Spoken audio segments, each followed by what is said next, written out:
अस्सलाम वालेकुम वरहमतुल्लाहि वबरकातुहू। आज फिर तरबियती सेगमेंट और जनरल वीडियो के साथ मैं हाज़िर हुआ हूँ। आज अपनी इस वीडियो में मैं एक ऐसे जहर के बारे में बात करने जा रहा हूँ जिसकी वजह से तारीख़ में कई मुस्लिम सदियाँ कश्तो खार बनी रही। वो जहर दोबारा से इस्लामी दुनिया और हमारे मुल्क पाकिस्तान में सरायत करता जा रहा है, जिसकी वजह से हम अपने ही हाथों से अपने मुल्क और इस्लामी दुनिया को मिसले जहन्नम बनाए जा रहे हैं। वो जहर है फ़िरका वारियत। इस फ़िरका वारियत पर मैं 3 वे से डिस्क्राइब करूँगा। एक वे में जनरल बात करूँगा, दूसरे वे में मैं पाकिस्तान के लिहाज से बात करूँगा, और तीसरा मैं ऐसे एक्सप्लेन करूँगा कि किस तरह ये फ़िरका वारियत हमारी तरबियत के लिए बहुत नुकसानदेह है। बहरहाल, अगर हम आज के किसी भी मुसलमान फ़र्द से एक सिंपल क्वेश्चन करें कि क्या वजह है कि अफ़गानिस्तान, इराक़, लीबिया, शाम और फ़लस्तीन तबाह हो गए, तो बड़ा सादा सा जवाब देता है हर बंदा कि जी वो मगरबी ताकतों ने ऐसा किया है। क्वेश्चन किया जाए ऐसा क्यों किया, जी वो हमारी तरक्की नहीं देख सकते। अब देखें जी, ये क्वेश्चन सुनने की हद तक और अपने दिल को तसल्ली देने के लिए बहुत अच्छा है, ठीक है, लेकिन अपने ज़मीर से पूछें, क्या इन ममालिक की तबाही में सबसे बड़ा हाथ फ़िरका वारियत का नहीं था? बिल्कुल था। क्या ऐसा नहीं हुआ कि जब अमेरिका ने अफ़गानिस्तान पर हमले किए तो दूसरे मसालिक के ममालिक ने बाकायदा अमेरिका को रिपोर्ट्स फराहम की? क्या ऐसा नहीं हुआ? क्या जब अमेरिका ने इराक़ पे हमला किया तब वहाँ पर फ़िरका वारियत अरूज पर नहीं थी? क्या लीबिया, शाम और इराक़, इसके अलावा यमन में अगर देखा जाए तो क्या वहाँ पर 2 मसालिक के ग्रोहों की लड़ाई आपस में नहीं थी, जिसकी पुष्ट पनाही बाकायदा दूसरी मगरबी ताकतें करके उस आग को बढ़ावा दे रही थी? आज शाम और यमन में क्या हो रहा है? यही फ़िरका वारियत की जंग तो लड़ी जा रही है। बहरहाल, अगर हम अपने ज़मीर से और अपने अगर गिरेबान में झांकें तो हमें इस बात का वाज़िया और साफ पता लगता है कि वो ममालिक अफ़गानिस्तान, यमन, शाम, इराक़, लीबिया, सूडान, फ़लस्तीन हमने ही अपने हाथों से तबाह किए हैं, ना कि मगरबी ममालिक ने। इसकी वजह क्या है? इसकी वजह यही है जो मैं पहले आपको बयान कर चुका हूँ कि किस तरह हम रिपोर्ट्स देते रहे, किस तरह हमारी इंटेलिजेंस सिर्फ इस वजह से जी कि वो और मसलक के लोग हैं, उनकी तबाही होगी, वो हमें अपने मसले के अतबार से, हमें एक तअस्सुब के अतबार से सुकून तसल्ली मिलेगी, इसलिए हम बाकायदा मसलक की बिना पर उन मगरबी ममालिक को रिपोर्ट्स फराहम करते रहे।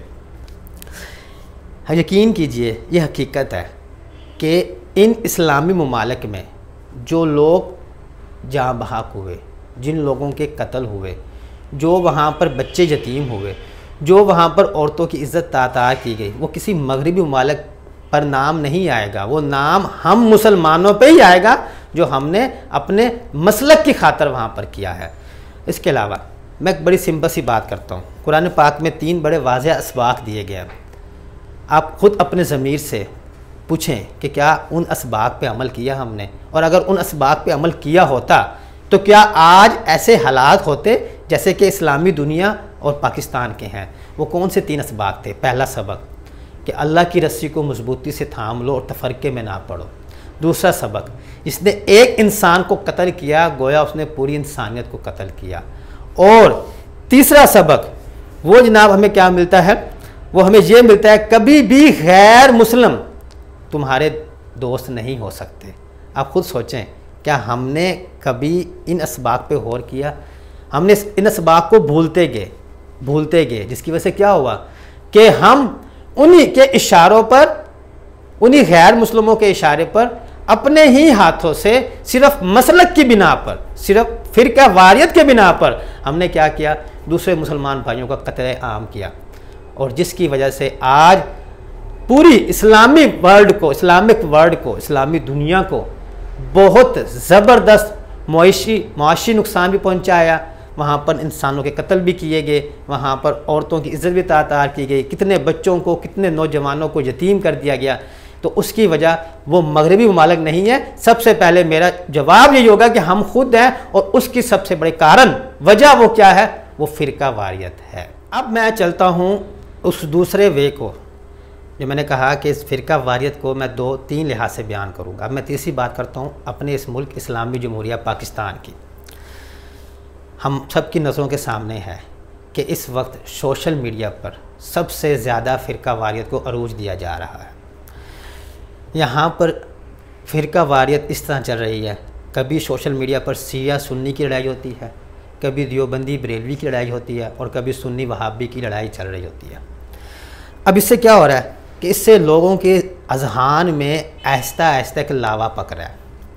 वो लावा पक रहा है जिसकी वजह से अदम बर्दाश्त की कैफियत बढ़ती जा रही है।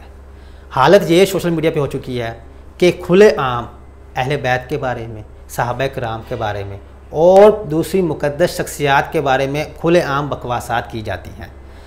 इस कदर तअस्सुब और बुग़्ज़ सोशल मीडिया पे आ चुका है कि मतलब अगर मुझे अपने अकीदे के मुताबिक कोई पसंद है तो मैं उस पर अगर कोई पोस्ट लगाता हूँ तो लोगों ने क्या हल ढूंढा हुआ है, सिंपल हा का रिएक्शन दे देते हैं जिससे वो तज़हीक करते हैं। अब उससे ये होता है कि अगले बंदे के ज़हन में, अब वो जवाब तो नहीं देगा लेकिन अगले बंदे से में क्या लावा पक रहा है, उसके दिल में, उसके दिमाग में दूसरे मसलक के ख़िलाफ़ नफ़रत और तअस्सुब बढ़ता जा रहा है और बुग़्ज़ बढ़ता जा रहा है, जिसकी वजह से क्या है कि वो कभी भी अब उस दूसरे मसलक के आदमी को अपना नहीं समझेगा। अब इसमें क्या हो रहा है, हुकूमतें पहली भी और अब वाली भी सोई हुई हैं। क्यों सोई हुई हैं? बड़ी वाज़ह सी बात है। मैं सियासी तौर पर वैसे बात करना नहीं चाहता क्योंकि हम ऐसे सियासी ग़ुलाम हैं, अगर मैं सियासत पे कोई बात करूंगा लोग गालियां देने को शुरू करते हैं क्योंकि दलाइल नहीं होते। बहरहाल एक बात तो सब में कॉमन है, पिछली हुकूमतों में भी और अगली हुकूमतों में भी, वो ये कि फ़िरका वारियत हो या कोई और मसाइल होते हैं जिनमें वो जानबूझकर देखते हुए भी कि अवाम इनमें मशगूल है, वो मशगूल रहने देते हैं। क्यों?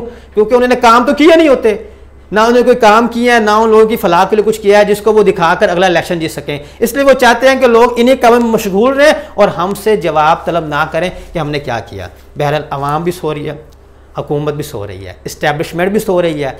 बाज़ जगहों पर तो वाज़ेह तौर पर हुकूमती सतह पर फ़िरका वारियत को खुद वो क्या करते हैं, उभारते हैं, उजागर करते हैं। कोई वाक़या हुआ उसको नाम देते हैं फ़िरका वारियत का, जिससे क्या अब लोगों के ज़हन में जो लावा पक रहा है ना, अब वो क्या होना है, जल्द या देर से वो क्या होना है, एक ऐसा आतिश फिशाब बन के फटना है जिसमें हम जैसे आम इंसान तो पहले पिस रहे हैं, उसमें हुकूमतों ने भी नहीं बचना। और इस मुल्क का हाल अगर यही रहा तो खुदा ना खास्ता वही शाम या यमन जैसा ही बनना है। अब इसलिए मैं हुकूमत वक्त से दरख्वास्त करता हूँ, आप हमारा ख्याल ना करें। आपने कभी हमारा ख्याल नहीं किया, किसी हुकूमत ने भी। आप अपने बच्चों का ख्याल कर लें, अपनी नस्लों को बचाने के लिए।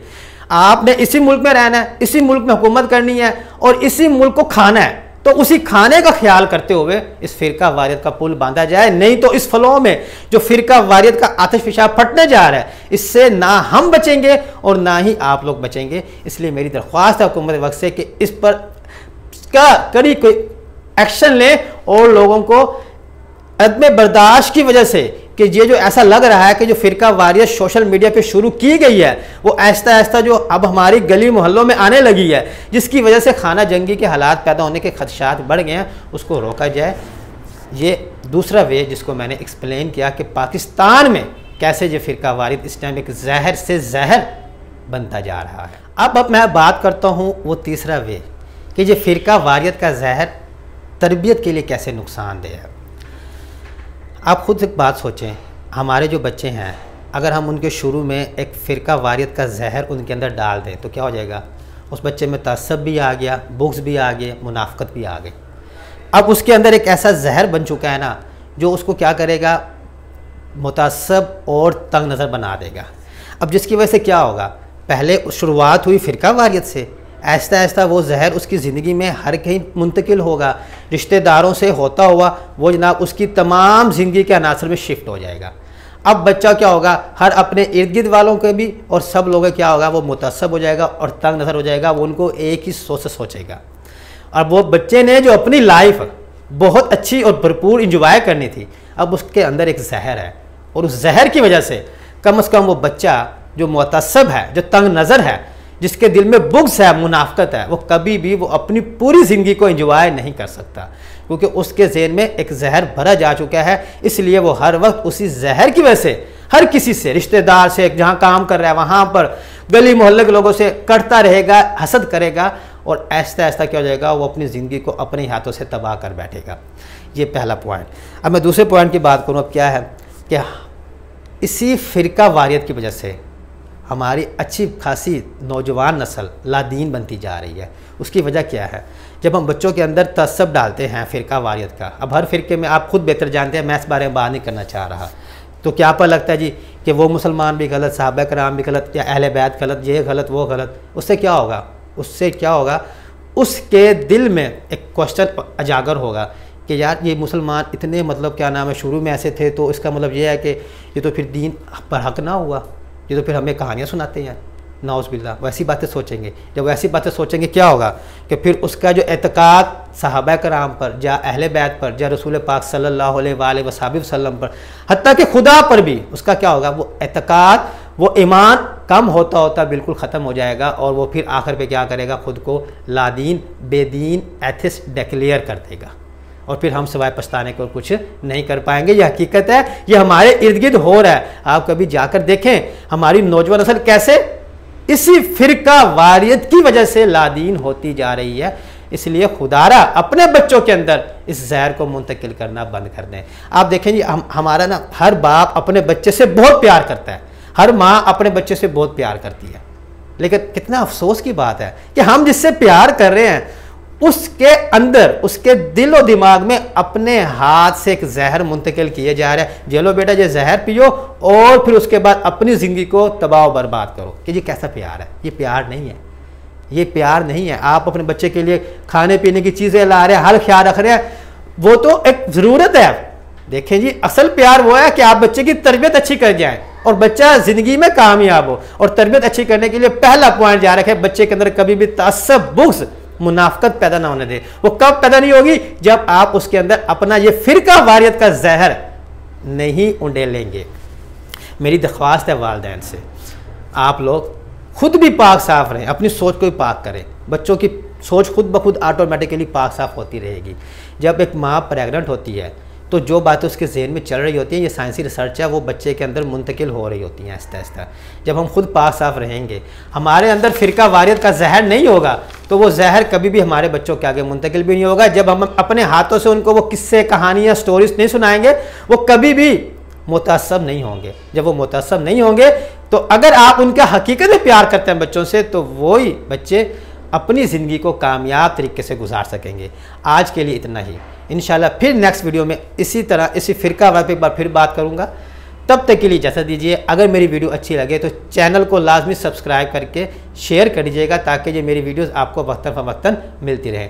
अल्लाह हम सबको हिदायत दे और हमें फ़िरका वारियत के इस अजाब से बचाए, और अल्लाह ताला हम सब लोगों का हामी और नासिर हो। हमारा मुल्क पाकिस्तान जो इस वक्त एक राह पर गामज़न है, जो राह बिल्कुल तरक्की की नहीं है, हमें उस पाकिस्तान को उस राह से हटाकर तरक्की की जानब गामज़न करे। यही हमारी खुदाए वाहिद तआला से दुआ है। आमीन सुम आमीन। अल्लाह हाफिज़।